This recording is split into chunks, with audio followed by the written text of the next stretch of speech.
All right. I suspect other commissioners will join us, but in order to keep things timely, the time is 7:04 p.m. on October 13th, and I am going to bring the October meeting of ANC 1A to order. Commissioner Ray, do you mind taking roll call? Not at all. SMD 1A01, Commissioner Bonneau. Present. SMD 1A02, Commissioner Morales. Present. SMD 1A03 is vacant. SMD 1A04, Commissioner Hall. Commissioner Hall is not present. SMD 1A05, Commissioner Miller. Here. Commissioner Miller is present. SMD 1A06, Commissioner Barnett. Commissioner Barnett is not present. SMD 1A07, Commissioner Gorpaday. Present. Hey, everyone. Good evening. Commissioner Gorpaday is present. SMD 1A08, Commissioner Bass. Here. Commissioner Bass is present. SMD 1A09, Commissioner Ray, present. SMD 1A10, Commissioner Brown. Commissioner Brown is present. SMD 1A11, Commissioner, wait just a second. Oh, present. Oh, thank you, Commissioner Love Wade. SMD 1A11 is present. And SMD 1A12 is currently vacant. Mr. Chair, you have a quorum. Fantastic. This meeting was noticed to the community via listservs, commission newsletter, social media, our website, and the e-calendar. Let's move on to approval of the agenda, including the consent agenda and official business. Commissioners, I hope you have the most recent version. If not, we have 4 committee reports tonight from Education, Public Safety, Transportation Committee, and Zoning, Parks, and Planning. We also have 4 presentations from Ali Bobak from Councilmember Nadeau's office, Moises Del Rosario from the Mayor's Office of Community Relations and Services, Ms. Diane Thomas from the Rock and Roll Marathon, and Traverse Culpepper from PEPCO to talk about the Capital Grid. My version of the consent agenda has 4 items, the first being approval of the prior minutes for September 2021. Number 2, a DDOT TSA for Kiefer Street Northwest and 6th Street from Commissioner Brown. Third would be a DDOT TSA for the 600 block of Newton Place that I've put on there. And the last one would be approval of the QFR FY21 quarter 3 and quarter 4 reports. And then on official business, we have a settlement agreement to consider from Creole and 14th, and a resolution regarding ANC 1A resolutions and traffic safety assessments needing DDOT action and response. This is your opportunity to tell me if something needs to be added to the agenda, changed, or removed. I saw Commissioner Brown's hand up first and followed by Commissioner Miller. Thank you, Chairman Bass. I would like to, if no other commissioners have any issues with this, needs a discussion or has a disagreement, the resolution regarding ANC 1A resolutions of traffic safety assessments needing DDOT action and response move to the consent agenda. If commissioners have had, they've had plenty of opportunity to provide updates on the spreadsheet that I sent. And I also sent a cover letter, shared a cover letter to commissioners, just outlining some of the core issues for DDOT. If there are no issues needing discussion or debate, I'd like to move that to the consent agenda. I have no concern with that. Is there a second or any opposition? I'll second that. None. Okay. It's been seconded and voiced that there's no opposition. So we will move the second item of official business up to be the 5th item in the consent agenda. Commissioner Miller, you have your hand up. Yes, I'd like to add to the consent agenda, please. Also approval for the FY21 Q4 QFR, which was circulated along with the Q3 earlier this afternoon. And maybe I did it before, I can't remember, sorry. And then I have one change to the agenda, and I'd like to amend the next committee, Education Committee, for October 26th. To October, from October 20 to 26, just to have that while it's on my brain, as we know that's fleeting. Okay, I've made Well- those changes. thank you, Commissioners Miller and Ray. Are there any other changes, additions, or deletions from the agenda? Commissioner Miller, to be clear, did you intend to reschedule for October 26th? I see on the agenda that there's a transportation committee scheduled for that day. We have a transportation committee. So we did get a request from DDOT to come to that meeting on the 26th. So I think the concern would be that Zoom I don't know that Zoom can handle two different meetings under this. Oh, you know what? Keep it at the 20. You know what? Can we just put just keep it at the 20th? I'll keep it that. I thank you. Thank you so much, Dieter.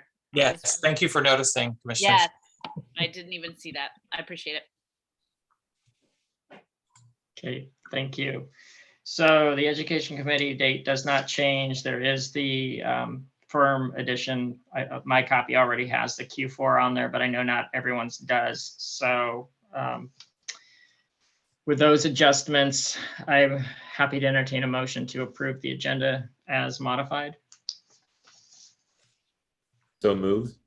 Second. Moved and seconded. All those in favor say aye. No, I'm Aye. sorry. I didn't mean the 26th. I meant the 27th. Oh, No. okay. Can I have special Okay, well- dispensation for my brain? What day of the week is the 27th? It's I know that might be- Wednesday. I need a Wednesday. Okay, that's what it is. That's where I Okay. got confused because I didn't think anything was scheduled, and now, okay, thank you. Sorry, I'm so sorry, everybody.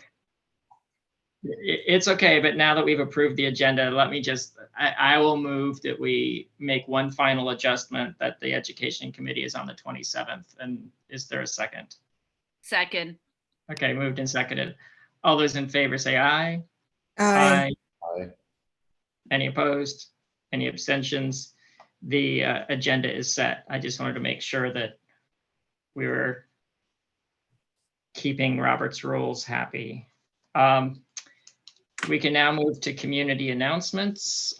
We always start with commissioners that may have announcements, and I know that there's a lot going on in our community. For members of the community, if you can raise your hand, we will take your questions following commissioners. If you've called in, Commissioner Ray, I believe it's *9 to let us know that you have. Correct, *9 to raise your hand and *6 to unmute yourself. Okay, so we will start with Commissioner Bonneau, and if other commissioner, and then we'll get to the other commissioners who've raised their hands. Thanks, Chairman. Great to be with you all. Can you hear me? Great. We will be having our next neighborhood cleanup on Sunday, October 24th, 11 a.m. The closest address is 1434 Perry Place, Northwest. So that's Spring and Perry. As always, we'll have supplies and would love for folks to come out and join, and then we'll have a social afterwards. Hope to see you there. Thank you, Commissioner. Commissioner Gorpade, I see your hand. Thanks. So on November 4th, I'm going to be hosting a virtual recruitment fair for young people looking for work. They're going to get the chance to hear from anywhere from 8 to 10 post-secondary programs, for example, City Year, Year Up, DC Central Kitchen, Jubilee Jobs, folks that do job training and job placement. So this is probably best for young people age 16 to 24, but a lot of the programs are not limited to that age range. So if you are interested, I'll put the registration link in the chat, and I would love for you to share it out to all your networks, because I would really like a lot of young people across the city to hear about this event. Thank you, Commissioner. Are there any other announcements from commissioners? Yes, Go for it, Commissioner Lovely. yes. I'd like to announce that the city is holding its second Jobs Not Gun recruitment fair for unemployed residents. It's going to be held on October 27th at the Entertainment and Sports Arena at the grounds of the St. Elizabeth's Hospital in Southeast Washington. We're asking for sorry. We're asking for businesses and that if you would announce it on your different platforms. I do have information available to share to the public, and I'll send it out to our listserv so we can make sure that we're doing our part to combat gun violence in our city. Thank you, Commissioner Love-Wade. Commissioner Brown, did you mind sharing about DDOT today? Yes, would it be appropriate here during community announcements or as a part of the committee update for transportation? I guess we could do it during transportation. That would be fine. Okay, thank you. I also have one, Commissioner Gorpade, I'd like to coordinate with you. But when you provide the update on the Public Safety Committee meeting, I'd like to also share some thoughts as well. Okay. Commissioner Miller, did I see a nod from you? Or no? Okay. Seeing no other announcements from commissioners, we can move to members of the committee community. I see that there's Mike McLaughlin who has raised his hand. Thank you, Commissioner Ray. Thanks. Hi, everybody. Just a quick announcement about a fall festival and community work day at Wangari Gardens. So that's the park that's just west of MedStar Hospital. So it's at the corner of Kenyon Street and Park Place. We have finalized our master plan for redeveloping the park. And so this is a chance for the community to come together to, help us clear brush, clear sod, kind of do general preparations to start to implement parts of the plan. And then if that's not interesting to you, there's also a fall festival piece from 1 to 4. And so there'll be games, local vendors, food and drink available. So we just want to welcome everybody to come in. Help us if you can, but definitely participate in the fall festival either way. So thanks very much. I'll put a couple of those details in the chat, and unless there are questions, I think we're good to go. Thank you. Are there any questions from commissioners? Yes, Commissioner Ray. It's not a question, I'm sorry, it is a comment. I did want to point out to others that I did receive today, in fact, the master plan from Wangari Gardens. So if there are, I'll be forwarding it out to all of the commissioners here in due time, but if there are members of the public that are listening and are interested in seeing that, we do have a copy and we can share it with you, and I will put my email in the chat. Thank you. Yeah, and just a quick, if you search Friends of Wangari Gardens, our WordPress site will come up. It's posted there. You can also contact us with feedback that way as well. Wonderful. Thank you for sharing all this. Thanks. Hope to see you on October 23rd. Okay, thank you. Are there any other members of the community with an announcement? Again, if you have an announcement, raise your hand or *9. Okay, I do not see any. We can move on to committee reports then. The first committee report is education. Commissioner Miller, could you take that away? Sure. We met this month. We had a guest presentation from our new community action team member for our area schools, most of those, not just Ward 1, but Ward 4, but all of our ANC 1A schools are included. That's Damian Popkin. He's replacing Raquel Ortiz. We also had Moises del Rosario, which thank you, Moises, for coming up. I really appreciated all that input. We covered sort of our usual, we just sort of did a regroup from where we landed after the FY22 budget process. We had conversations about our discipline, mental, behavioral health supports for our schools. We discussed organizational partnerships. We're definitely investigating and exploring further potential partners for our area schools. We also addressed safe passages initiatives, and are looking forward to continuing these conversations next month. Thank you, Commissioner. On the Um, 27th. On the 27th, yes. I think we're all aware it's the 27th tonight, but remind us in a few days, we may forget. Moving on to Public Safety, Commissioner Bonneau. Yes, thank you. We met last month and heard from community-based organizations, both Thrive DC and Miriam's Kitchen. A lot of the conversation around Public Safety Committee and with the DC Peace team is really understanding how some of these organizations are meeting the broader needs of our neighbors. And so it was great to connect with them and hear about how COVID has impacted their work and how neighbors can get involved either monetarily or through time or through their own connections in the community. I know we are highlighting that in the ANC 1A newsletter, so folks can definitely get involved that way as well. Unfortunately, within my own SMD, we had a very challenging past few weeks around public safety, and so we did have a public safety meeting with Councilmember Nadeau recently as well. And I think that was a great opportunity for neighbors to connect directly with the council member.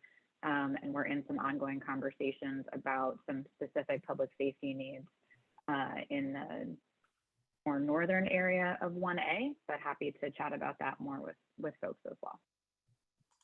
And you saw on the calendar, we'll be meeting on October 25th. And that is a change to enable folks to go to the MPD community meetings if they would like to on the third Thursday of the month, and then join us for our public safety meetings the following week.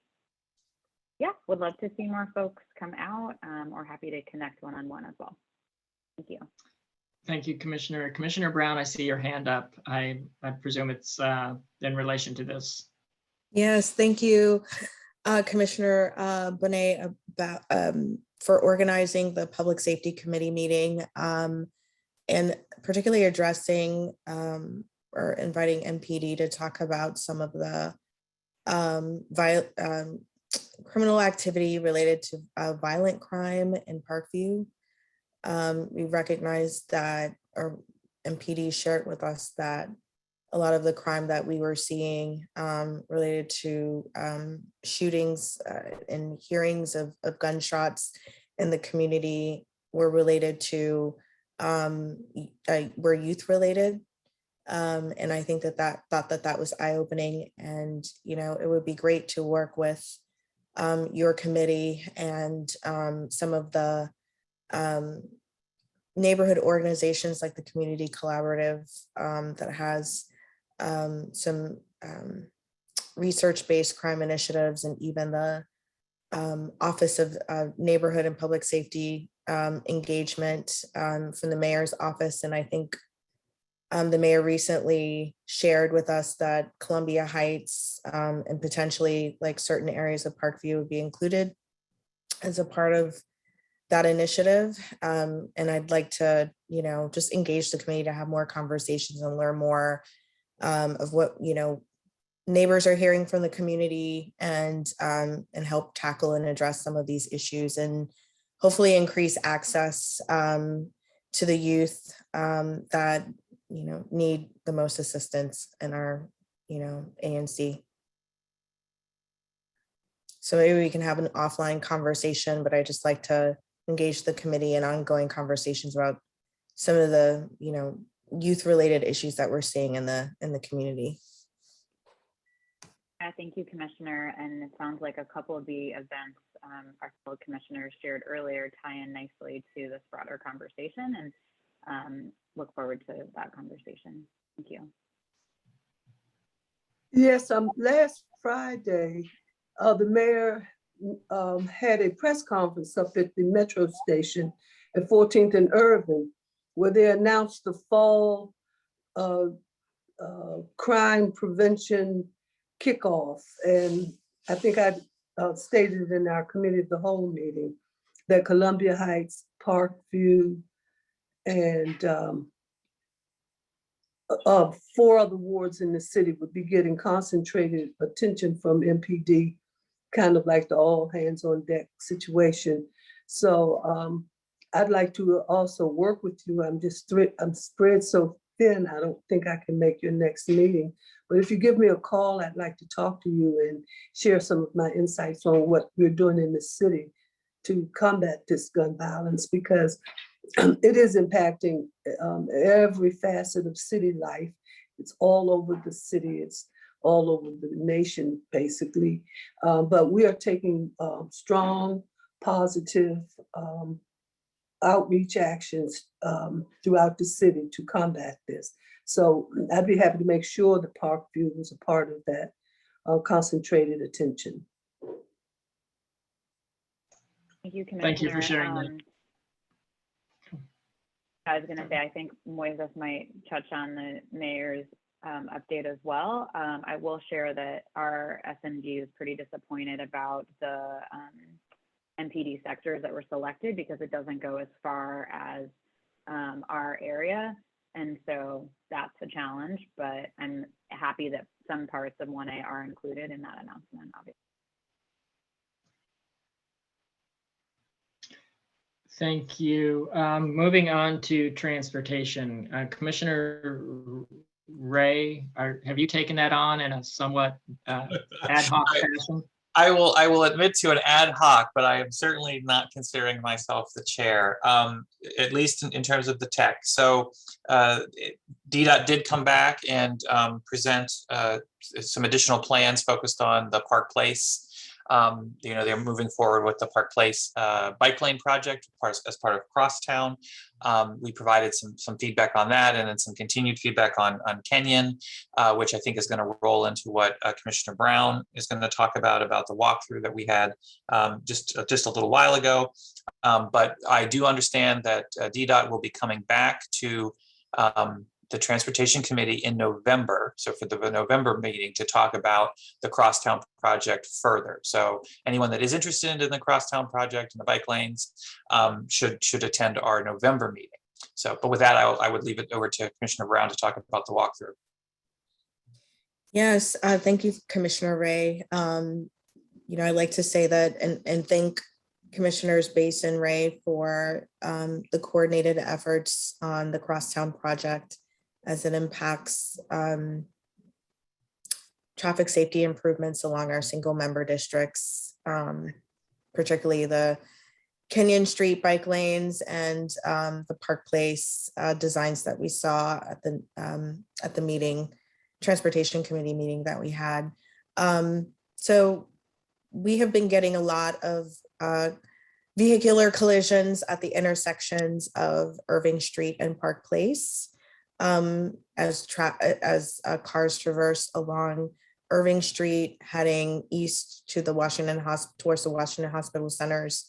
And we know like the Crosstown project will definitely mitigate some of the issues that we're seeing with speed and just traffic safety across various modes of transportation. But we are definitely concerned about the crashes that we've been seeing at that intersection, and have been really pushing DDOT to provide some short-term solutions in the interim.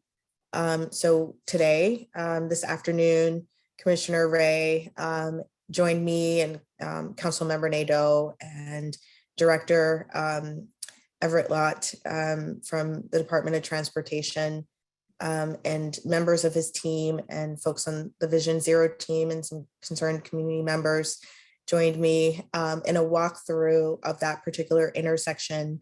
We just wanted to observe the speed along Irving Street and talk a little bit about some of the short-term solutions that could be viable for that particular area. We came up with a number of things, but I've been in conversations with the Vision Zero team prior to that. And they're really looking forward to extending RPP parking along Irving Street, particularly during off-peak and rush hour times. Just being flexible about that and narrowing some of the traffic as cars traverse along towards eastbound. And there could be potentially an ATE speed cam located on Park Place.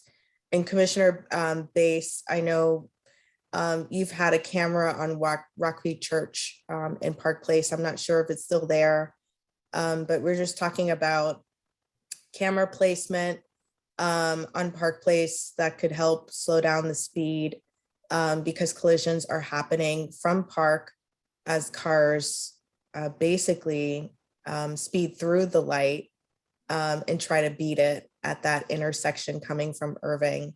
And we know that, Wangari Gardens is used,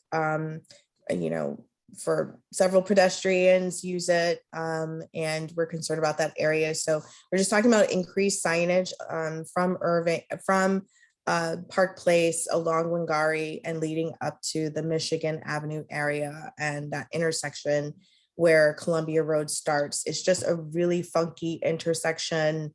It just doesn't make sense. We know that the street grid will change, but we just want to provide some short-term solution there. It could be flexi rods located at certain intersections to help the flow of traffic as they go kind of eastbound to North Capitol Street and then also westbound using Michigan Avenue.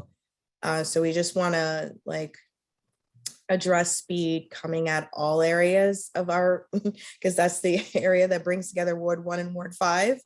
So we really want to tackle it in multiple ways. So we know that intersection isn't, that the Irving Street and Park Place intersection isn't the only problem. We also want to address the surrounding areas and then work in coordination with the Vision Zero team and the Crosstown Project design team as they're thinking about designs for the bike lanes on Park Place and Kenyon Street. So all of that will also be coordinated. Okay, thank you, Commissioner Brown. Commissioner Lovewade, you have your hand up. I presume there's something related to transportation. That was from a long time ago. I'm sorry. Okay, no, I just want to make sure that we're catching everybody. Perfect.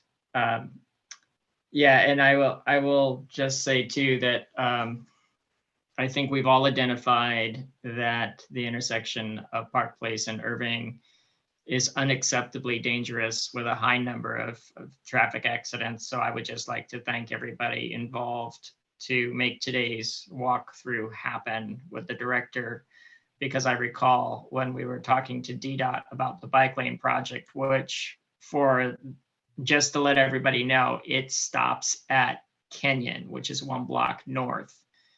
And we'd all been pushing to extend that by a block to include this dangerous intersection. And frankly, I don't care if it's a part of that project or independently, but I'm happy to see that DDOT is taking those concerns seriously.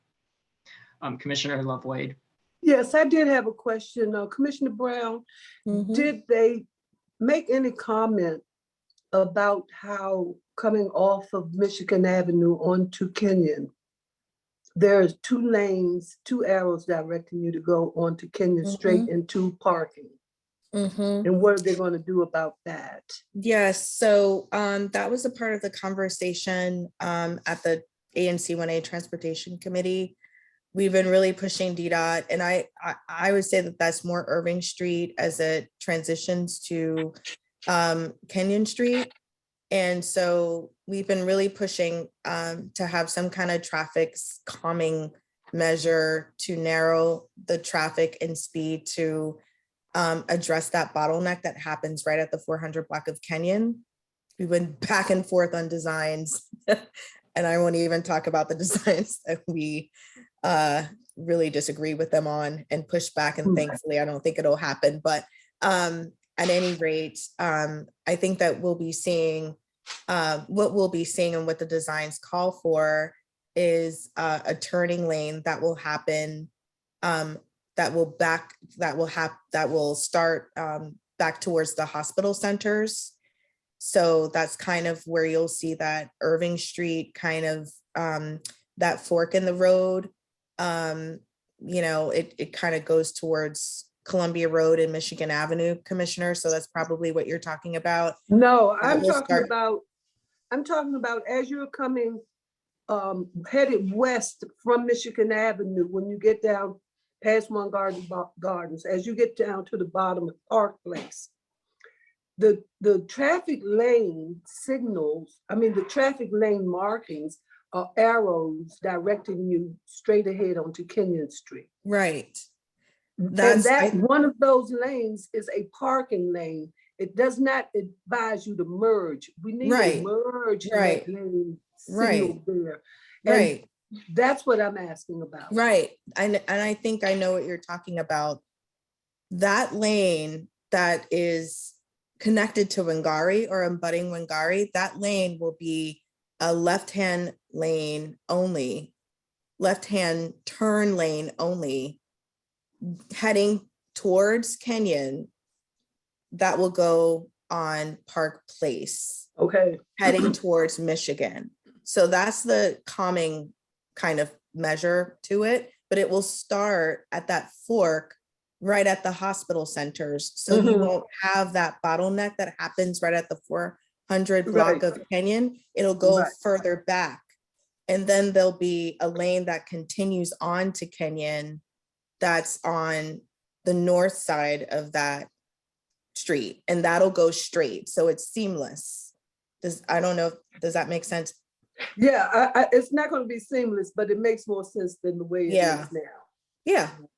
Because we don't want the traffic to start at the Kenyon. We want it to start all the way back. Yeah. All right, I'll jump back in there too. Then that's a good transition to. DDOT will come back to the committee with new drawings for that intersection in November. So everyone should attend for that. And then I just want to remind folks that in October, as I kind of mentioned before, DDOT wants to do an update on 14th Street. The 14th Street bus lane pilot, we've all had kind of a lot of feedback on how that's going. And so they are prepared to come and give us an update on what they're seeing and how they want to go forward with that pilot. So please attend the October meeting for that. And I just want to share lastly that the ANC passed a resolution requesting a comprehensive review or landscape of all of the crosstown proposals at once, so we can see all the city's priorities across corridors within the studied area. So I talked to the director about that. Hopefully we'll get that. But I also put that on the spreadsheet that we just passed during the consent agenda.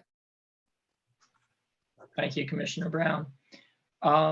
Moving on to zoning, parks and planning, Commissioner Ray. Okay, so we did have a ZPP meeting. The focus of that meeting was the Armed Forces Retirement Home. Some of you may know there's a section of the home that is called Zone A. It is primarily along North Capitol Street and Irving, across from the hospital center. It is a very large parcel of about 80, I believe it's 80 acres. They will be initiating a redevelopment And so we did get a full presentation. We spent a good hour, maybe an hour and a half with them going over what the plans would be and asking a lot of questions. The community and the ANC certainly is very concerned about connectivity and how our residents will connect to these new residents and the new parks and the new commercial areas that would be involved. We do have recordings of these meetings. So again, my email is in the chat 1A09. I can get you a link to any of these if you'd like to see that. There's no action yet at this stage. The ANC does not need to weigh in at this point, but there will come points along the time when the ANC can weigh in. I do believe that they have to get approvals from the National Capital Planning Board. And so that is another area where either the ANCs or the public can weigh in on what the plans are for Armed Forces Retirement Home. But it will be 3,000 units of housing and many hundreds of thousands of units or square feet of retail. So it's a very large opportunity. Our next meeting will be on a Thursday. I had to move it to Thursday, October 21st. And there is a preview to see plans for redevelopment of a single family home on Luray, on the 400 block of Luray that also connects to Kenyon. So it's one of the homes that runs all the way from Luray over to Kenyon. So if you're interested in that, you can attend the meeting and see them. Thank you. Thank you, Commissioner. Moving on to presentations. First up is Ali Bobak from Councilmember Nadeau's office, if we can elevate her to panelist.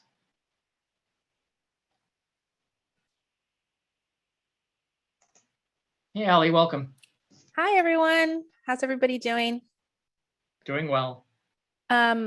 Let's see, let me just pull up my notes. My name is Ali. I'm the Deputy Director for Constituent Services for Ward 1 Councilmember Nadeau. And for those listening, my number is 202-531-5186. And I know Commissioner Bonneau is always kind enough to put my contact information in the chat.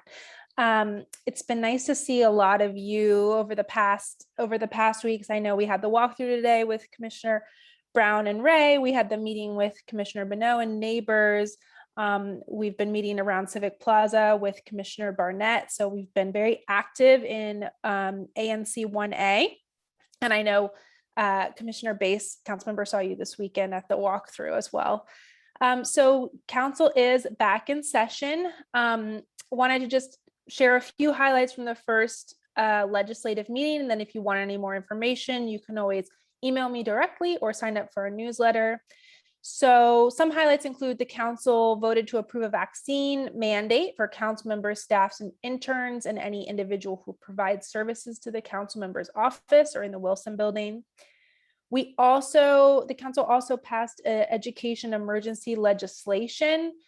That has a lot of details, and I'm sure Commissioner Miller probably knows them even better than I do, but if you have questions, happy to address them. But some of the pieces it touches is about the offering of distant learning that schools are doing and virtual learning, expanding the definition of excused absences and around reporting COVID cases in at the classroom level.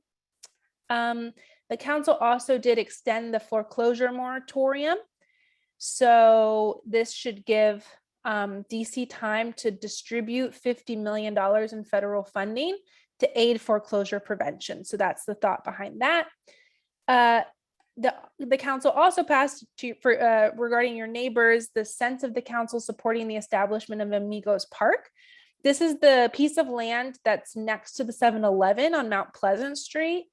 And there's a very rich history of this space, but the goal of this is to make this a park for the community. And also one other piece that your neighbors in 1B is that there's going to be a hearing to create the 2700 block of Sherman Avenue to name it after local civil rights icon Alice Washington. So that hearing will be Wednesday, November 3rd at 10:30 a.m. And if you want to testify, I know that's pretty near ANC 1A, I can send you the link to do that. I'm I know also in conversations in the community, there's been a lot of things around encampments. And I just want to kind of remind everybody that Councilmember Nadeau is not only your Ward 1 council member, but she also chairs the Committee on Human Services, which oversees the Department of Human Services, which provides homeless services throughout the district. So if people have questions about, you know, what our homeless services process looks like in the district and about this pilot, which we have some concerns about, and we have publicly, the council member has publicly voiced, feel free to reach out to our office around that. Almost done here. Let's see. Oh, one thing that our office is super excited about is that in 2017, Councilmember Nadeau introduced the Street Harassment Prevention Amendment Act. And this is now being implemented. So first we had a report from the Office of Human Rights on street harassment. And then another piece of the recommendations in that report was to do trainings on street harassment and how to intervene. So we had our first public training, I think last week or 2 weeks ago. I hope some of you might have been able to join. If not, we hope to have more. The council just got trained in the prevention of street harassment. Excuse me, it was a wonderful training. So we look forward to kind of preventing more of those. I'll let Moises, I know he put the link about the fall crime initiative and that came up tonight. So I'll let him take that. Of interest to the community is that we did hear a lot of residents concerned about the hours at the Marie Reed pool, which I'm sure some ANC 1A residents use. And we were able to ensure that those hours were restored. So that pool is going to be open from 6 a.m. to 9 a.m. and then 4 p.m. to 9 p.m. on weekdays to the public. I think that's all for me, unless anybody has questions. Thank you. Any questions for Ms. Bobek? Okay, not seeing any, we will thank you for your time. And as you noted throughout your report, you talk to all of us all the time. So I love it. It makes my job fun. Right. So I know no one's going to wait a month just to hear from you again. Ally, can you call me after this meeting? Maybe not after this meet. Well, depends how long it goes, Commissioner Lowy, but I'll put it in my calendar to call you first thing tomorrow. Okay, great. Okay, thank you. Have a good night, Ms. Bobek. Can we bring up Moises Del Rosario from the mayor's office?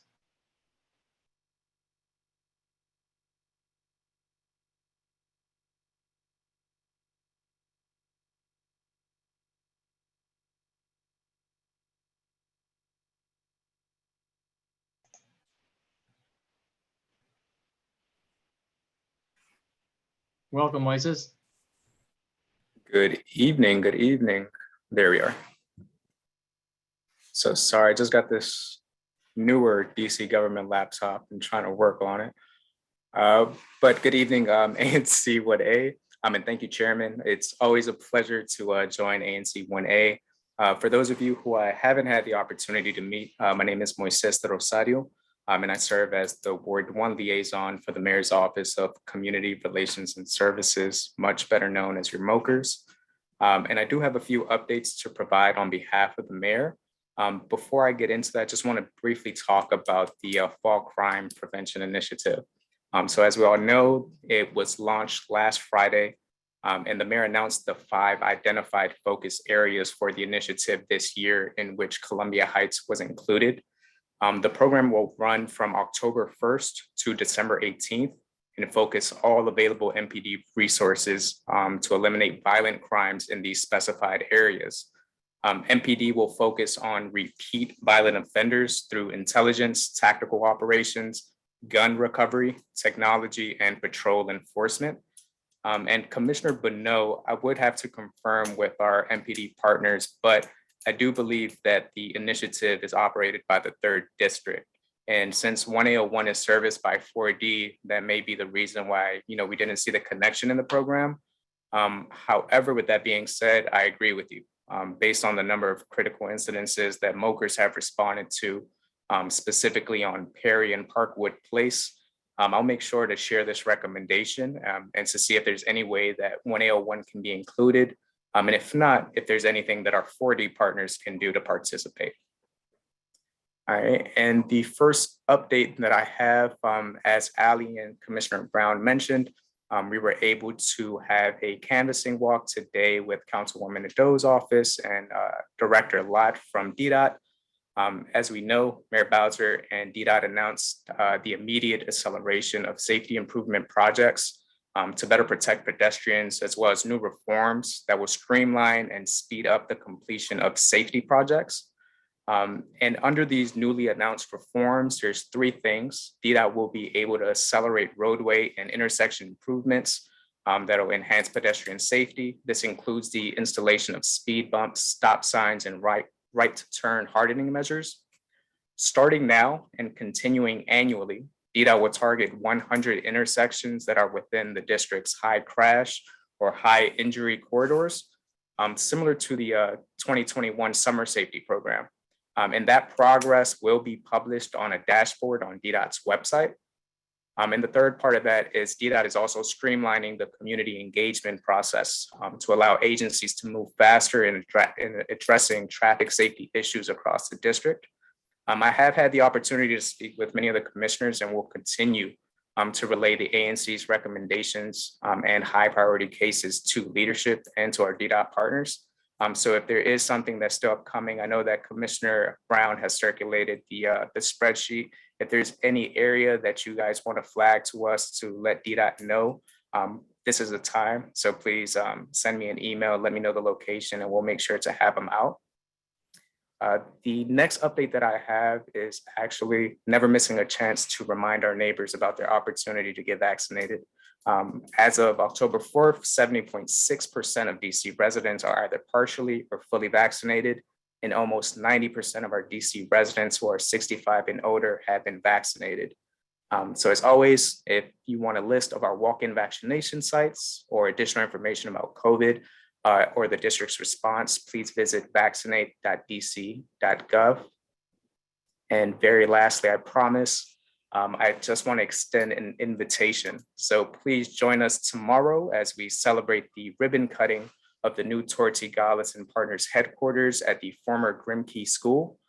Many of you may remember the groundbreaking for this project in 2019. And it's a privilege to be here as this project comes into fruition. When it's completed, the redevelopment of the Grimkey Elementary School and the parking lot that's located at 912 U Street Northwest. They also include 68 homes, 21 of which are affordable units. This project will also create a permanent home for the African American Civil War Museum. So I'll make sure to put the link to everything that we've talked about tonight in the chat box. I welcome any questions, but if there's anything that I can do to be of service, I'll also provide my contact information. So thank you very much, ANC 1A. Thank you. I see we have a question from Commissioner Miller and one question from a neighbor. So Commissioner Miller.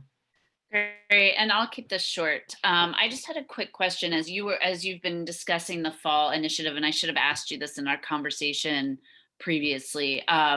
There's a lot of overlap between those target areas and the safe passage areas, and I'm wondering, are you seeing coordination between MPD with the safe passage initiatives?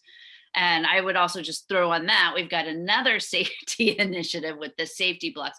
Are these multiple safety initiatives being coordinated? Are you seeing that happen? Is that something that we should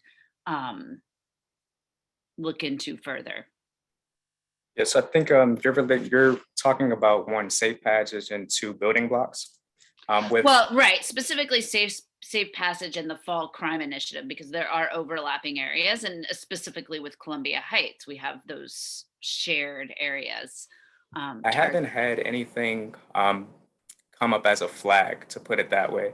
Okay. Besides when we had the education committee meeting, hearing from parents, there were things that I shared with leadership as recommendations, the overlap, but concerns as far as safety, I haven't had them. If any of the commissioners have, or if there's any parents that may have or have been experiencing those issues, please make sure to share that with me. But as far as coordination between MPD, I do think it's there just because they have the resource officers within the schools that actually coordinate the safe passage. But within any of those overlapping areas, if there is anything that comes up that may need some additional assistance, more than happy to be of service. Okay, you know what, and we can follow up on this later, because we will be following up on our other topics, but I think having a more intentional collaborative effort, I think especially as we know, a lot of the issues we've been having now and in the past have been youth centered. So we want to make sure that we're collaborating and really being intentional about that effort. Absolutely. Okay, cool. Thanks. Yeah, thank you. And is it possible to have give Tim Hampton the opportunity to ask his question? Absolutely. Thanks. Hello, am I on? Yes, I can hear you, Tim. Thank you. I just wanted to share, I hope you can bring back a idea that the most important thing the mayor could do, and it's free, to help prevent traffic deaths is to make it official DDOT policy that safety is the #1 priority in any plan or choice that they make.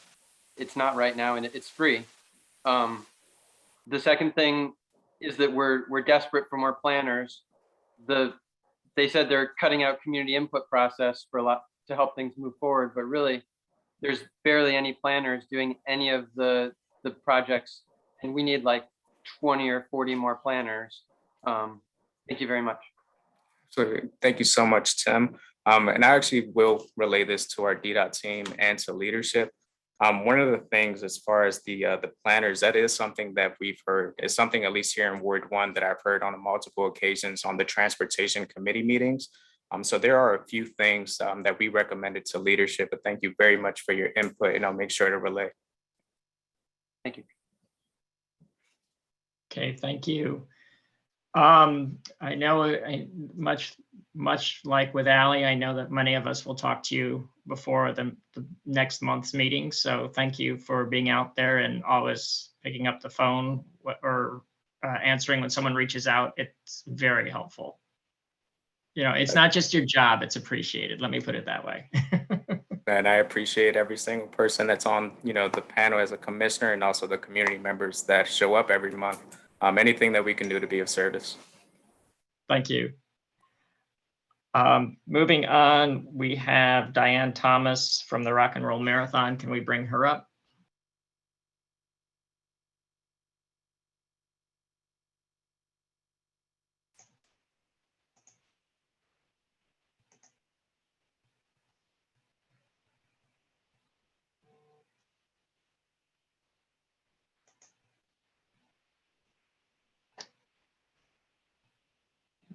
Ms. Thomas, I believe you're there. Hi, I am. There you go. It must be another year where you're back with us. 2 year, right? Not since. Oh yeah, this time it's 2 years. But yeah. So welcome. Thank you. So I'll be quick because this is the 16th year we're running the Rock and Roll Marathon, and if you can believe it, it's the 14th year I've been in front of this commission to talk about the Rock and Roll Marathon. Now, there is no marathon. First of all, it's only a half this year. So you're going to see a lot smaller field. Traditionally, this event hosted a half and a full. For those that are not familiar with it, we would have up to about 18,000 runners. This year, it's, again, just a half marathon. So you're going to see a field of probably between 10 and 12. So it's a much smaller field size. It's Saturday, November 13th. So please, Saturday, November 13th. I want to make sure it's so important we come back every year. I come back every year to make sure that you guys have it kind of on your radar, because I know it's impactful. For this ANC, you're going to have runners coming down Harvard Street.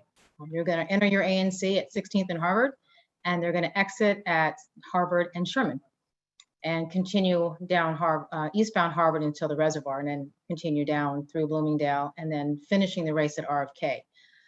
This event starts at 8:30 in the morning, and it concludes at about 1 o'clock at RFK. Your closure is about a 4-hour closure along Harvard. You're going to see miles 7 and 8 coming through your neighborhood. There are no stages in your ANC, so there's no music or bands or anything like that. It's strictly runners. Now along Harvard, MPD does require safe streets. So historically, the event has only had one side of Harvard, no parking. As the event grew, it got to no parking on either side. This year, we're back to a smaller field, but MPD is still requiring no parking along Harvard. So those signs you'll see going up on Wednesday before the event. So that I know that's a concern. I know parking is a premium in your ANC. So other ANCs who have similar kind of parking issues have, expressed a concern to MPD to maybe just do one side. of the street as opposed to 2. But again, that's an MPT's decision, not the event decision. But we have to comply to those, standards for MPD for safety. But we will have extra. I know concern in this ANC has also been just the flow of traffic around the closure of Harvard. So we do have transportation officers kind of help managing some of those cars that are coming up along Harvard and get stuck. So we will have some of those folks out to try to calm some of that traffic and redirect people away from Harvard. So that's in a nutshell. It starts at 14th and Constitution. Again, 20% of our runners are from DC, so it's kind of cool to see some of residents that are running the course through this event. And that's it. That's in a nutshell. Okay. I see Commissioner Love-Wade has a question or comment. So Yes, Commissioner. hi Diane, how are you? Good to Hi. see you again. You too. And glad to have you back into our neighborhood. Thank you. I just wanted to find out if you are aware of the major construction on Harvard between 11th and Sherman. Yes. And what impact that might have on your runners, and if you've done any coordination with Pepco, who happens to be on the line tonight, coordination with them. Yes, there will be. That's where we go in front of the mayor's task force, and on the task force, DDOT's there. They have a membership there, so they'll keep us apprised of any construction on that particular day. But thank you for bringing that up, because I'll make sure we pay attention to that, because I do drive Harvard a lot, so I know I do see them down on Sherman in that little intersection. A couple of those intersections have a lot of conage and work going on there. So definitely I will keep an eye on that and relay that to our course managers as well. Okay. The only question I have is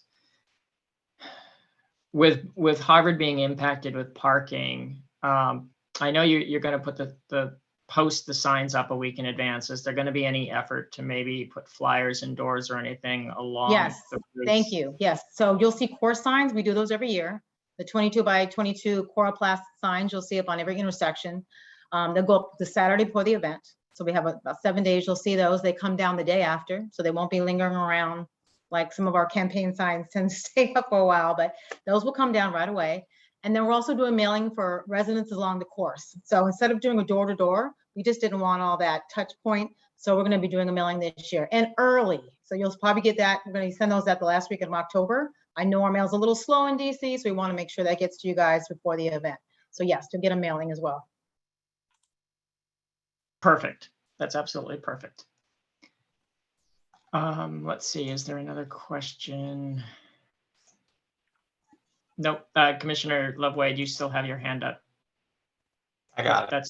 Oh, you got it? Okay, no worries. All right, well then I guess we can thank you for coming, and we'll move on to Trevoris Culpepper from Pepco.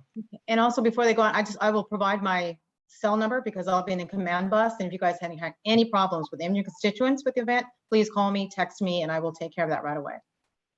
Okay. Thank you. Thank you so much. Good to see everybody.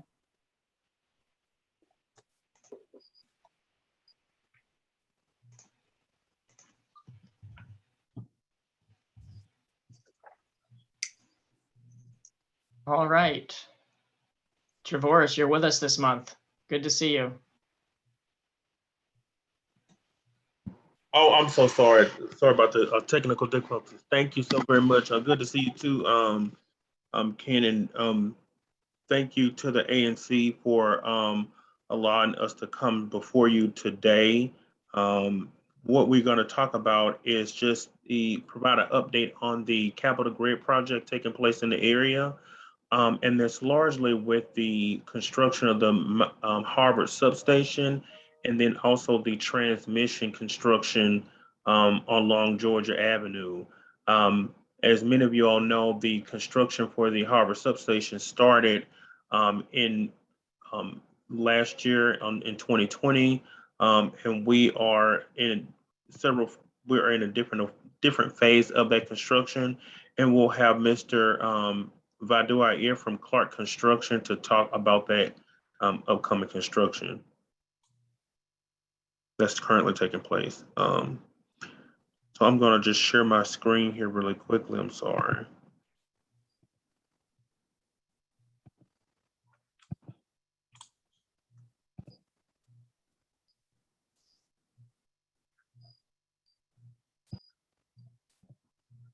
Can you all see my screen? Yes.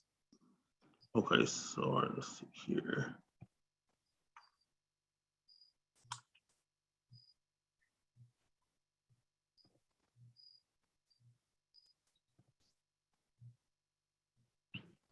Okay. And I'm now gonna turn it over to Mr. Vadu Ayer, who's with Clark Construction. Can you be unmuted, please?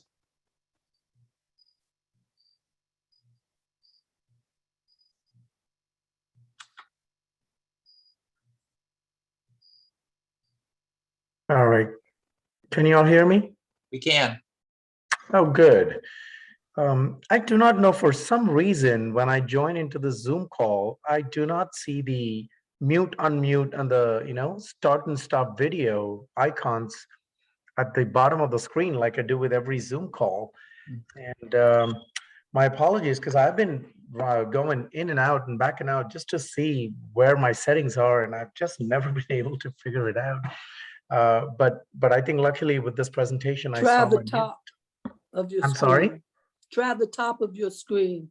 That's where No, mine I comes tried up. everything, Commissioner Wade. I don't know what's going on. I tried the browser version and I tried the software version too. But luckily with the Traverse's presentation, I think I see my mute unmute button, so I was able to unmute myself. Anyways, I see that we are already past 8 o'clock here. So good evening to everyone in the ANC 1A committee here, and thank you for taking time out of your evenings to discuss the Harvard substation construction update here.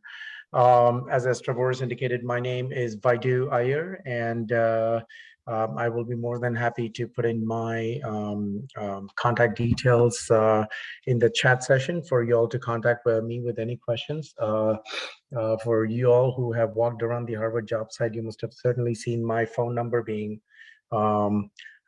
plastered there on all the boards or on the fence. So feel free to give me a call or send me an email if you have any questions. Let me quickly run through this here. The slide that you see over here is a very quick and dirty construction timeline. Again, many of you, driving and walking around the substation and, seeing it right from the start are kind of aware where we are at right now. Started in August of 2020, we finished our demolition right about February, started our excavation in March of 2021. Excavation obviously is completed, I'd say mid-June-ish. We started our concrete. Right now, as we are nearing towards mid-October, we are nearing completion of all the concrete for the foundations and the walls. What's going to happen in the next couple of months is get the steel erected, get the precast walls erected, so the building has, essentially a building envelope. And in 2022, towards September of 2022, we'll essentially complete the building and turn it over to Pepco for them to bring in all their new equipment and install them within the building and commission it, which will be ready by February of 2023. And if everything goes to plan, then we should have the brand new substation energized first and foremost in March of 2023. Next slide, please, Traverse. Thank you. So again, the first bullet there, approximately just 2 years of complete construction of the substation, basically what I just showed in the timeline, and about a year, which is, I'd say, about mid 2022 to early to mid of 2023 of equipment installation and commissioning.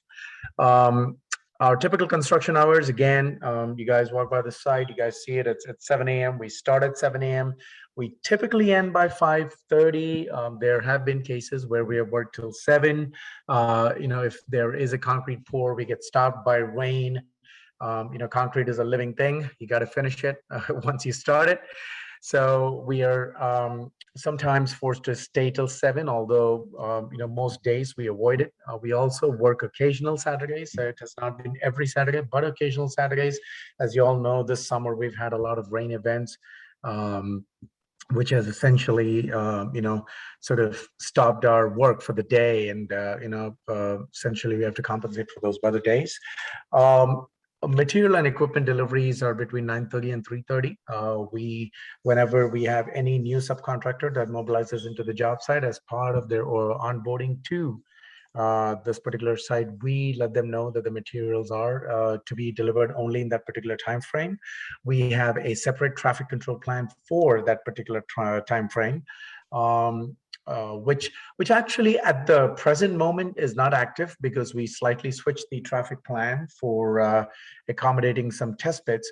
But otherwise, we have been occupying one lane of Sherman with orange cones. You might have seen that for our material delivery between 9:30 and 3:30. As I indicated, since June of 2021, which was our last CAG meeting and probably our ANC 1A meeting as well, we finished our site excavation. All the slabs are poured. You can see on the top vertical picture over there, the entire cellar where you see a whole bunch of toolboxes and other miscellaneous equipment sitting down there. All of that is poured. All the walls are poured. You can see the historic wall on the south side and on the east side that has been preserved and has been braced while all this concrete pours done. In fact, this picture is old, quite old for me now, because all of that earth and mud and soil that you see right around the blue tower crane, everything has been poured. So the picture below actually kind of shows you the camera from the Harvard Street and how that looks like. Next 90 days, I think we'll basically focus on till about, I'd say, the end of October, we'll finish all the concrete for the foundations and the walls. November and December, 100% structural steel is all we're doing. We're getting structural steel, we're getting the skeleton of the building built up. Next slide, please. Okay, so I'm not going to waste too much time on this because, again, I trust all of you have been around the job site and have seen this in person. From April 2021 through January 2022, and I apologize, I should have corrected the dates over here. April 2020, this particular traffic control plan does not exist at this present time. We switched over to a new traffic control plan, which is in, I believe, the next 2 slides. We had this particular traffic control plan. Oh, thank you, Travers. This particular plan is that you see on slide number 6 here, page number 6, is for 9:30 to 3:30 only, and for deliveries only. We worked with DDOT because it was much safer with long trailers carrying rebar or long trailers trying to haul out dirt, or trailers bringing in equipment and excavators to occupy the Sherman Street and get that equipment offloaded in there. If you go to the next slide, Travers. Thank you. This is the traffic control plan that's over there right now. We made this adjustment so we could give Harvard Street, if you can see my mouse, okay, you see the solid line on Harvard Street right by the curb of the substation, which means the entirety of Harvard Street is available to our colleagues at DCI Mead, who are actually doing some test pitting over there in order to understand what kind of duct banks and manholes they need to install next year. Being a very tight site, we have occupied the lane on Sherman, so we can do our concrete and structural steel. We just today, as a matter of fact, submitted the phase 4, as I would like to call it, traffic control plan for the rest of the year. So that's November and December, which basically kind of looks exactly like this, except that Harvard has been essentially pulled out and we're occupying that one portion on Harvard, and then we have that one lane on Sherman. We require this because given the very tight job site, we have some poor space available in the cellar, but there is nothing like around the job site space. So we need space for a structural steel trailer to come in, park safely, get all the steel out of it, and for it to exit. And that's why we are occupying that lane on Sherman. So this is kind of what you will see till about the end of the year. I know the dates say 9/20 to 10/13, but what you see on Sherman over here with that one lane being occupied will kind of stay through the end of the year. And on Harvard, what will end up happening is that we'll sort of, from the intersection of Harvard and Sherman, we'll occupy one lane and sort of taper towards the end of that our substation over here. That's the plan. We just submitted the drawing. We're going to get it reviewed with DDOT, and then we'll let you all know as soon as it's It's approved. Okay. Quick one here on the delivery of materials in the substation. So with all the excavation being done on the concrete, almost nearing completion, with structural steel, we sort of enter into heavy truck trailer presence. Not so much with structural steel because it'll be like an average of about 1, maybe 2 trucks a day. It'll be steel delivered from Delaware, and it's basically going to come into the job site. It'll be offloaded and installed, and then the trucks basically will pull back. That'll be for October and November. Once you get into the next year, Jan and Feb is when actually the traffic becomes a little intense, but for a short duration of time, about 4 to 5 weeks, you're going to have as much as 8 trucks per day show up with precast panels. So basically, the entire envelope of the building is pre-made precast panels that are huge, they're heavy, and they're essentially going to be picked up by a huge crawler crane and installed around the building. Starting from February through the rest of the year 2022, and when I say rest of the year, it's basically February through about May, I'd say July, you're going to see intermittent deliveries of the big electrical equipment that's going to come within the building.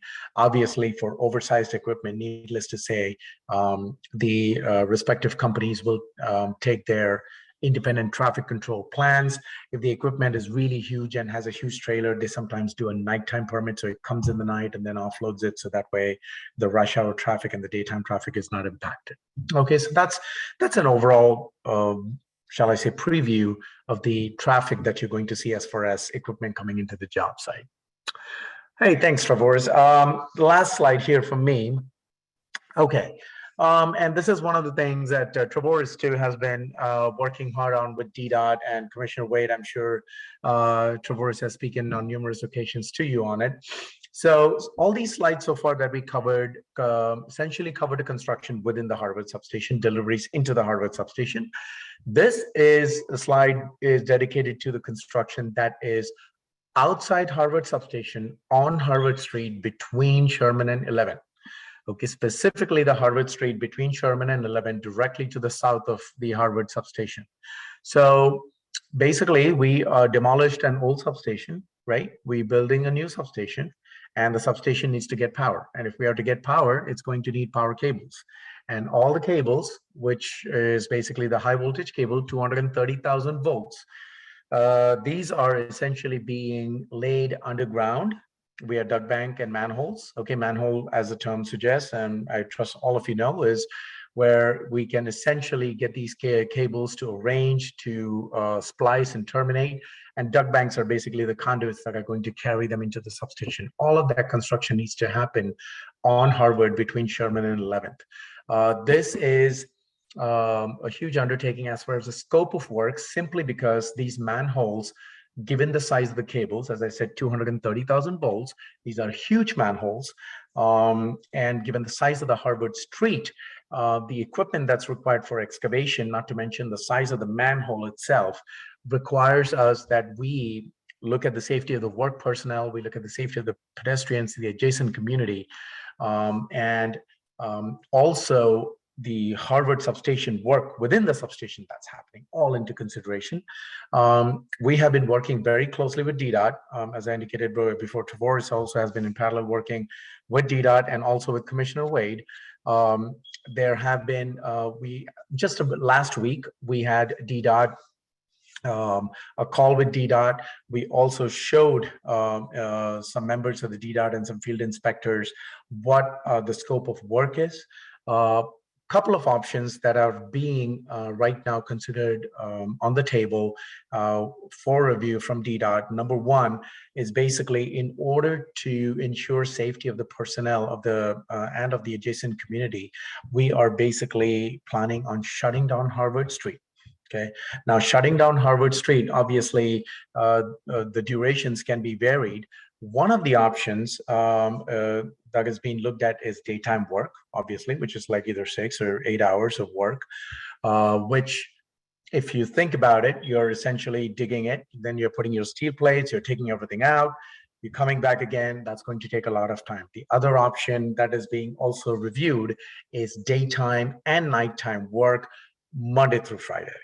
Okay, so basically you have two shifts of guys who work one shift on days, one shift on nights, and essentially try and squeeze the time so that way the worst case, if we were working only daytime, would take about 5, maybe 6 months, January through June. If we are able to work daytime and nighttime, it will reduce it to about 3 to 4 months. Again, although we are working day and night, we recognize that it's a difficult time of the year that we are working. It gets darker very soon. And not to mention the fact that the work that is being involved has such heavy equipment and heavy manholes. Yeah. Those are the two basic options that are being considered at this time. Yeah. I'm working currently with DDOT to submit the traffic control plan, and then obviously myself and Traverse included in conjunction with Commissioner Wade and the rest of the committee folks here, community groups. We are essentially evaluating these options along with DDOT to see what the best, shall we say, path forward is. However, the one thing that is almost for certain is that, or has been determined, is that given the size of the equipment and the size of the manholes, a shutdown of the street will be required nevertheless. Okay, so that's basically sort of the summary. Traverse, would you like to add anything to that? Yep, no, just wanted to say thank you for that. And I know that was a lot covered. Just wanted to pause to see if the commission had any questions. I know we covered a lot of material here. Thanks. I don't have any questions. The other commissioner, I see Commissioner Wade does. Yeah, Commissioner Wade. Yes, with the two shifts, Monday through Friday, what would those shift hours be? That's a great question, Commissioner Wade. I don't have written confirmation, but if I know from my experience in talking to people, there would be typically 2 10, maybe 11-hour shifts. So 10-hour shift on the day, 10-hour shift carries to a 10-hour shift in the night. And again, I'm saying this based on what I have seen and what I've spoken to, but typically what they do when work like this is scheduled is they take care of the major work, or in our layman terms, the work that causes a lot of clanging and banging in the daytime, right?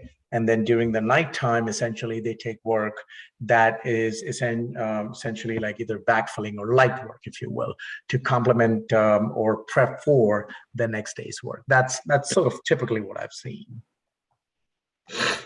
Okay, again, as I said, Monday through Friday, it would be there. Now, would there be any Saturday work? Well, if it snows on a Thursday and completely stops us, we would request a day to sort of make it up. Obviously, the intent here in bringing this daytime and nighttime work to the table is to get in there, capitalize on the opportunity, and get out of there, right? Yep, and Miss Commissioner Wade, did that answer your question? Kind of. Is there a third option? Yeah, and Commissioner Wade, I can answer that question. Just to clarify that we have looked at just what Mr. Badu was talking about, just had preliminary conversations with DDOT. And so we're currently just looking at those two options at this time. We have looked at the option if we were not able to put in the construction on Harbor Street for this shutdown, and we found that it's literally no way to put in the transmission lines on any of the streets because there was no space for them. So there is no third option. We would definitely have to shut down the street, but it's just looking at where this for that 6-month duration that Mr. Badu talked about, or condensing it to the night work, which we would have to get, of course, another permit, which would be DCRA permit. So we definitely wanted to see what the commission's thoughts were on that, and so that we can include that in our follow-up with DDOT about this, because nothing has been approved from DDOT at all. I'd like to have a meeting, excuse me, with the residents who would be majorly affected by this, the decision whether we go for a single shift or a double shift. I think that their input would be valuable to us, and I don't want them to think that something this major is being considered without their input. So I'd be looking for PEPCO to schedule a meeting with the the residents of that, especially of the square block of Harvard, Columbia, 11th and Sherman. They'll be mostly impacted, especially the night work. So if you could work with me to schedule such a meeting sooner than later, because I know you want to move this project. I know time is of the essence, but so is quality of life.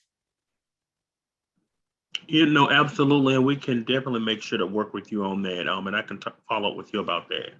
Okay, thank you. Are there any other questions from commissioners? I do not see any. So Trevoris, if you can close this out and then work with Commissioner Wade to work with the community, that I think those are the next steps. Yep, and definitely look forward to doing that. And it just Trevoris, if you don't mind, I will exit the presentation if it's all right with you. Yep. So Thank you, Trevoris, and thanks everybody. yeah, and so we will definitely make sure to work with you on that. But wanted to just go over very quickly just a few updates on the transmission construction on Georgia Avenue. We will remain there in phases throughout next year. So currently what you see right now is work going on near the 3500 block. And then we will also continue to install transmission construction along the remainder of Georgia Avenue well into next year. And then just wanted to call to your attention some additional construction that will take place along Harvard and Columbia Road that will start in December. And that construction would be along 16th Street all the way to Sherman Avenue. And so we are coordinating all of this with DDOT, but wanted to make sure that you knew that letters will be going to residents about this work. And so we will make sure to continue to engage you once we have a contractor selected for the construction. Nothing has been selected at this time, but we'll follow up with the phasing of this construction in this location. Okay, thank you, Trevoris. I'd also like to maybe recommend too that I know you have a lot of information and a lot that needs to be shared and a lot of moving pieces. You might consider additionally making some of these presentations through the Zoning, Parks and Planning Committee, where you could have even more than the 25 minutes you had tonight, and where I think if it's a really focused meeting, we might be able to connect more with some of the residents who are really impacted by this. And maybe that is an opportunity that could also help Commissioner Wade with a community meeting. Okay, thank you. And we'll work with you however you need to get this information out because it's important. Yep, no, thank you. And just wanted to share that we have been engaging residents with the community meetings as well. So our last one was just actually on the 28th, but definitely would like to work more closely with those affected on Harbor Street with Commissioner Wade, and we'll follow up on what you stated earlier, Commissioner Boyce. But thank you for allowing me to speak today. No, absolutely. It's always good to talk to you. And thanks, Commissioner Wade, for making that connection. Moving on to the consent agenda, we have 5 items on the consent agenda. Number 1, approval of the prior minutes. 2, a DDOT TSA for Kiefer Street and 6th. 3, a DDOT TSA for the 600 block of Newton Place. 4, approval of the QFR FY21 Q3 and Q4 reports. If I'm reading my notes correctly, Commissioner Miller, correct me otherwise. And number 5 was the resolution regarding the ANC 1A resolutions and traffic safety assessments needing DDOT action and response. Is there a motion to approve the consent agenda? I move. Is there a second? Moved and seconded. All those in favor say aye. Aye. Aye. Any opposed? Any abstentions? The consent agenda is approved unanimously. Moving to official business, we have one item of official business tonight, and that is the settlement agreement for Creole on 14th. Commissioner Miller, since this is in your SMD and you put a lot of work into this agreement, do you mind sharing it? Well, let me rephrase this. I know you've shared a copy with all the commissioners. Do you mind introducing this and talking us through it? Sure. So this is a settlement agreement. For those who are not familiar, we have a relatively new restaurant. They opened up, I believe, right before COVID. So it's been, it's a tough time. It's a tough time for all of our restaurants. But we've been really lucky. They've been really busy, and they seem to have really great turnouts. And they are in the process of a new ABRA license. So the previous owners, LTO, and before them, Alero, had a liquor license. And it also, I do want to be very clear on this, also included entertainment, cover charge, and dancing endorsements within those licenses. So what Creole is asking for is no different than what the previous tenants had. Because it is a new license, the previous settlement agreement that was in place is no longer in place. So we are working on a new one. This is an effort that's been done in partnership with abutting neighbors and different stakeholders in the community. It has been a collaborative process with many voices. And where we have landed is very similar, as the starting point, of course, is with the Alero and other settlement agreements in our community. What we've also added, because some of the concerns, and again, it's a very busy restaurant, we're excited for that. Noise has been a concern, parking has been a concern. And there have been some fights and some other issues in the community that have broken out. The owner has been very engaged with neighbors and really trying to mitigate and resolve. And so this settlement agreement is really an extension of their work and efforts as well. So everybody has had that. Everyone, I know we've discussed it. I'm happy to walk through it some more. Or I'm also just happy to open it up to questions. Well, I'm comfortable opening it up to questions to commissioners first, and if we have to walk through specific sections, that's great. So are there commissioners who have reviewed this and are interested? I see Commissioner Ray, you have a hand up. I don't see any others, but I suspect there will be. But mine is a very simple one, and that is in terms of the agreement with the owner, are they willing to sign the agreement as you submitted it to us today? Yes, thank you, actually, Michael, for. That's, I didn't hear that. I should have also. They have also been involved in this conversation. In fact, some of this language and some of these items that are included have been done because they have other restaurants, and they've done, for example, they have a security plan in place. I do believe that's my understanding for H Street, the signage, the specific language. And I did go back to them multiple times to make sure that we were articulating what they were already planning and have had printed up and put in place.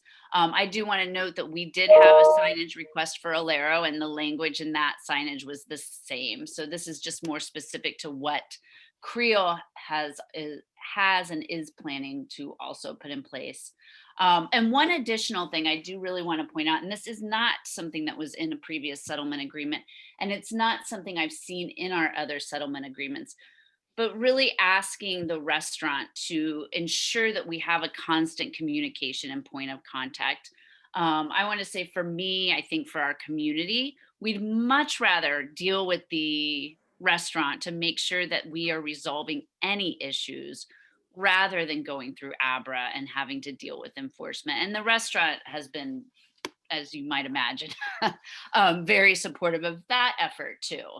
So that is something that I have asked and included in this settlement agreement. And it's something that I do hope, regardless of who the commissioner is in the future, that that is a line of communication that will remain open. Because again, we want to have a good neighbor policy between our businesses and our community. We don't want to be punitive, and we don't want to seek out to, harm them or injure their business in any way. I did not see Creel, or I did not see Jeff, who I've been communicating, in the attendee list.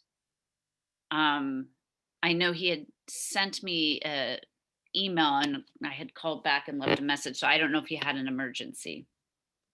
Well, I will say, if there is a representative from Yeah. Creel, if they could raise their hand and let us know, we'd like to elevate you to be part of this conversation as well.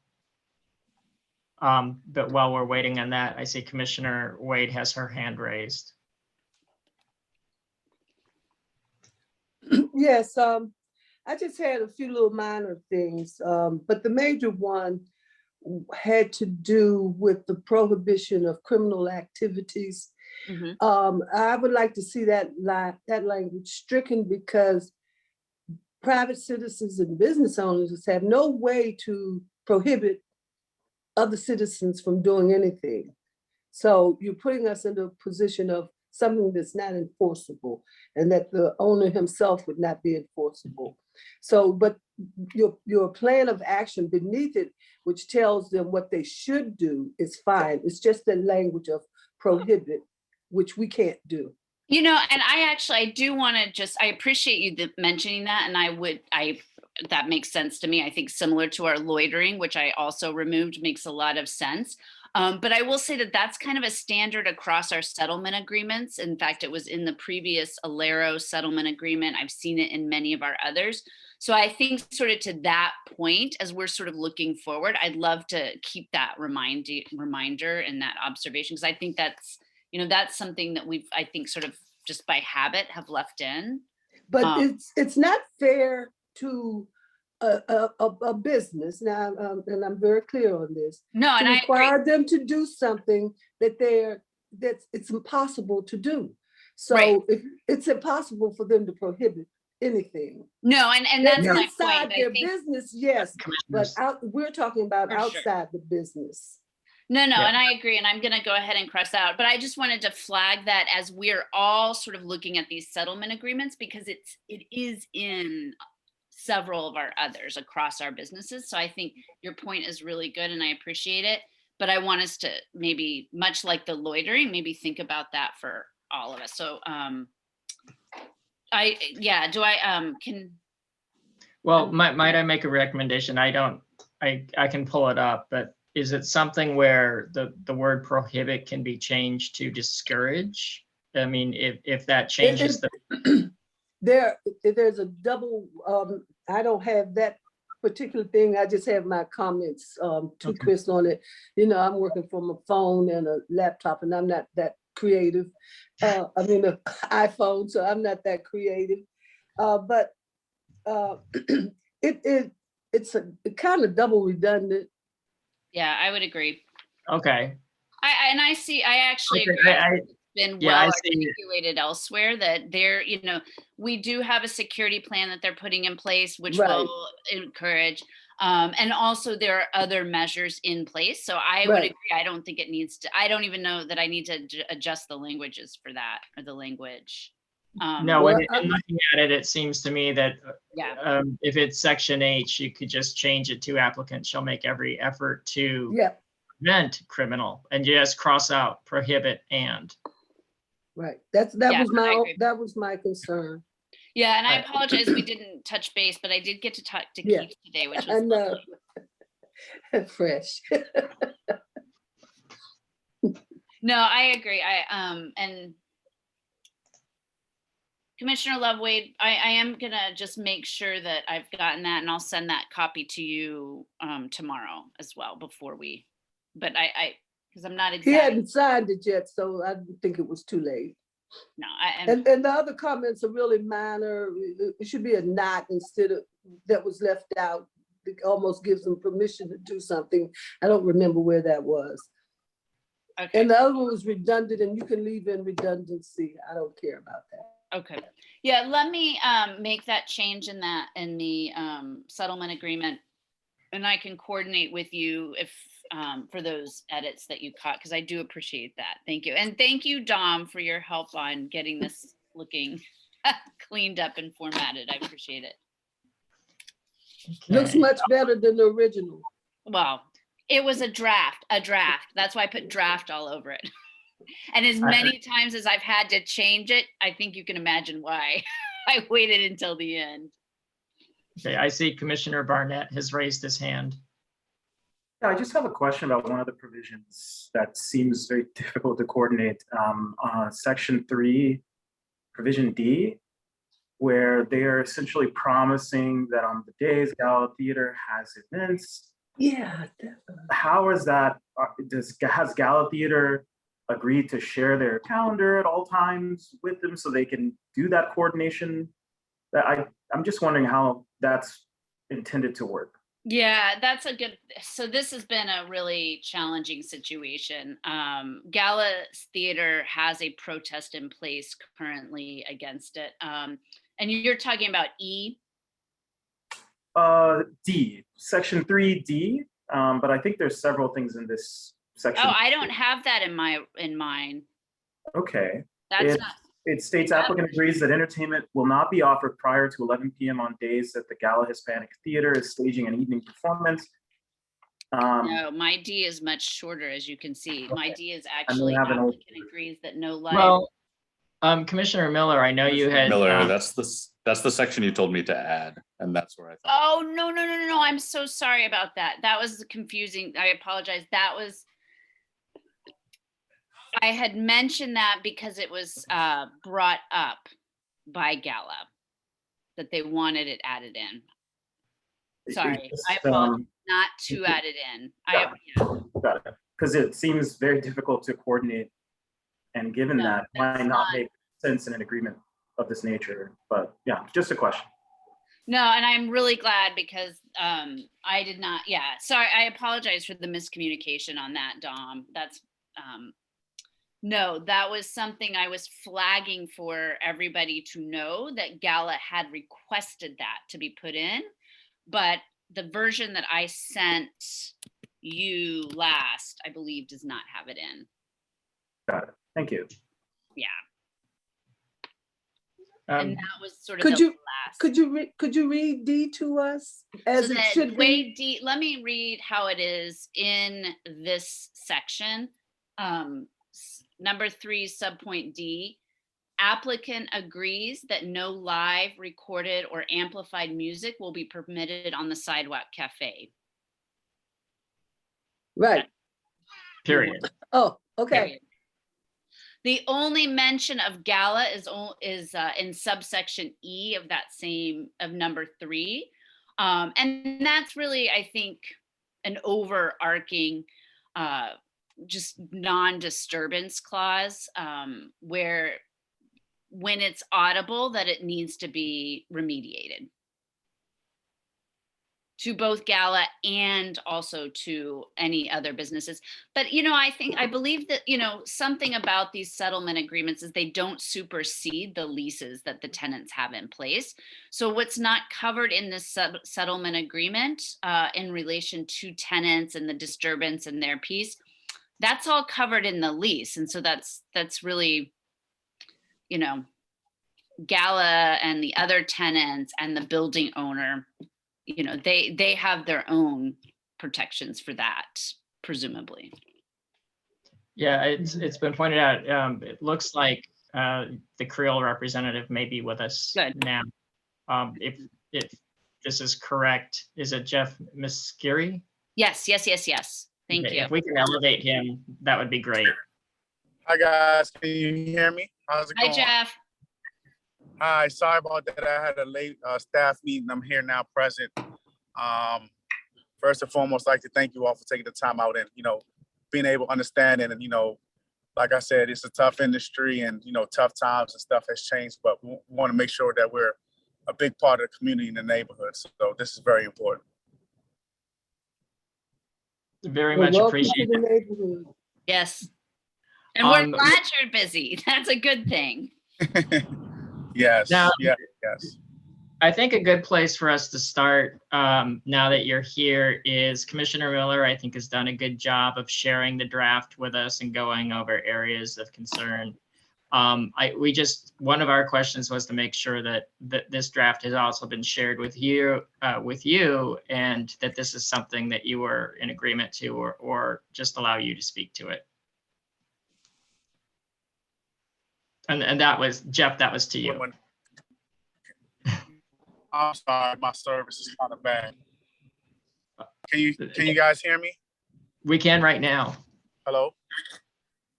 Yes. Hello, Jeff, we can hear you. Okay, so yes, I'm most definitely in agreement with the draft settlement agreement. Like I said, doing my dialogue and communication with the commissioner and speaking over with my landlord and everyone who has certain issues, and I most truly can understand, about the residents' concern. And like I said, the line of communication has to be very wide open. And I told him that I would give everyone all the contact information, from my general manager to floor managers to night managers. We always have police and security presence on a late night basis. And one thing that might have scared the neighborhood about the application, and I tried to talk to Mr. Miller about this actually today, was the type is that we applied for a tavern, and I want to amend that from a tavern to a restaurant RC, meaning a restaurant that can charge for endorsements or entertainment. So that way you guys don't think that we're turning this establishment into a full-blown club. We're still a restaurant, 100% restaurant. That's not like entertainment to help bring in some extra revenue, but it still will be based around the foundation and the basis of our food. Okay, thank you. That helps. I said, yes, I'm very experienced and known in the hospitality industry in DC, and a lot of my events that I've done at my previous establishments have all been based around food. For example, we did one of our restaurants, we used to do a midnight brunch with gathering people, brunch menu. So that's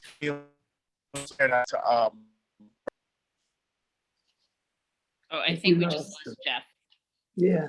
Sorry. And just to sort of clarify, he and I did speak about this. We had a nice meeting. In fact, Gala met with us as well. Rebecca Madrani was also able to join us. And in case folks didn't catch, my understanding is they were originally going to have a tavern license, but that is not what this settlement agreement is for. And that's not what the license is now. It's for a restaurant with the endorsements. And again, this is the same licensing that Alero and LTO had in place before. Okay, thank you. If there are no other questions from commissioners, and if a question comes up, you can still ask it, of course. But I just want to make sure that, are there any community members that have joined us tonight that may have a question or a comment? If so, feel free to raise your hand or press *9 to let us know.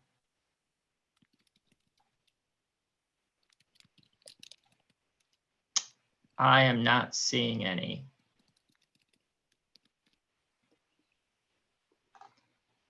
So if there are no questions from members of the community, and I presume Commissioner Wade's hand is still up from her earlier question, I think we could entertain a motion.